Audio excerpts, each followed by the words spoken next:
Isang mapagpalang araw po sa ating lahat. Ako po si Jonella Bianca de Aguilar. At ito po ang aking day 279 devotion para sa ating 365 daily devotion na pinamagatang 3 steps to freedom. At ang topic natin ngayon ay sex and theology. And sabi po dito yung concept na sex and freedom.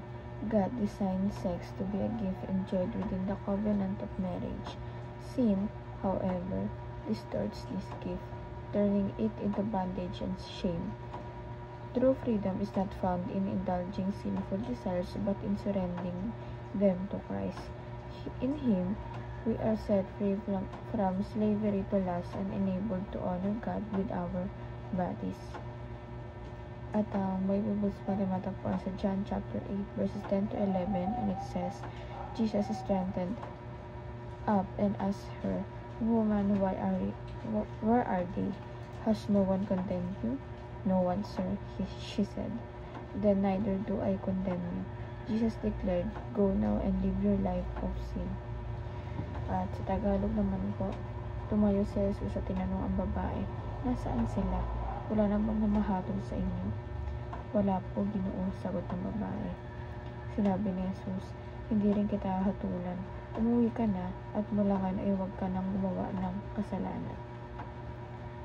At ang teachings po natin ay number 1, Christ sets us free from sins and shame. Ito po talagang pinalaya natin Panginoon sa sin at yung sa shame. Dahil siya na yung umako noon. Kaya ang gagawin natin, huwag na tayo gumawa ng kasalanan, diba? Ayun nga sabi niya sa babae, mula nga ay huwag ka nang gumawa ng kasalanan. Kasi nga, siya na yung pinalaya niya na tayo. Kaya ano pang sense na pagkagawa natin ng kasalanan? Kung pinalaya natin Panginoon, talagang pinatawad niya na tayo. And number 2 po, Christ sets us free from condemnation, diba? Hindi na tayo natulan ng ating Panginoon. Kaya nga, diba, hindi rin kita hatulan. Umuwi ka na. At ngayon ay huwag ka nang gumawa ng kasalanan. Kasi ang ating Panginoon ang mismo gumawa nun. Pinalaya niya rin tayo sa sa pagkahatol, sa pagpaparusa. Dahil inaako na yung lahat ng ating Panginoon. Dahil ganun yung biyaya natin Panginoon ng pagmamahal niya para sa atin. And number 3 po, Christ sets us free to live for God. Ito po, pinalatayan natin ni Jesus Christ para mamuhay tayo kasama ang Diyos. Mamuhay tayo kasama ng Diyos at ipamuhay natin yung buhay na meron ng ating Diyos. Para sa ganun, yun yung guide natin. Para umiwas tayo sa ating mga pagkakasala sa mga makamundong gawa. And application naman po, paano ito ma-apply sa ating buhay. Number 1, 3 steps to freedom. Number 1, renew your mind and lifestyle. Ito po, i-renew natin, baguhin natin, talagang yung katawan natin, baguhin natin na yung utak, yung lifestyle natin na talagang i-honor ang ating Panginoon. Talagang pag sa tingin na natin na parang napapalayo na tayo o iba na yung nagagawa natin, puro na nakaayon na tayo sa mga makamundong gawa, i-renew na natin yung lifestyle natin, baguhin natin lalo na yung utak natin, diba? Huwag natin ipakorap ito sa mga bagay na hindi kaaya-aya para sa ating Panginoon. And number 2 po, rely on the power of the Spirit. Ito po, talagang magtiwala tayo sa kapangyarihan ng Santong Espiritu na nananahan sa atin.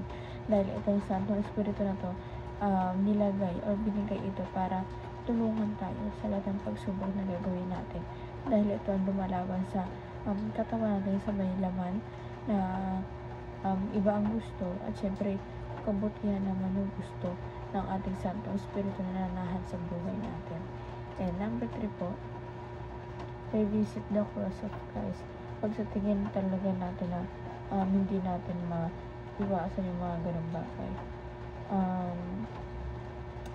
talagang i-visit natin yung kung paano magsakripisyo yung ating Panginoon. Para man lang, yung parang mahiya na lang yung katawan natin, yung sarili natin, na bakit tayo gumagawa ng ganung bagay na tapos sa ating Panginoon talagang um,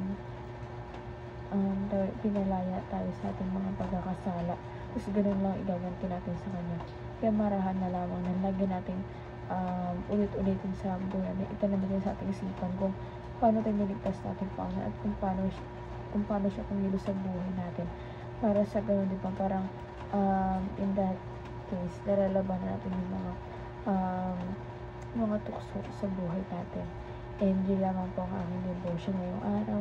Sana po matutunan kayo at huwag kalimutan na i-share sa ating mga mahal sa buhay. And God bless po sa ating lahat.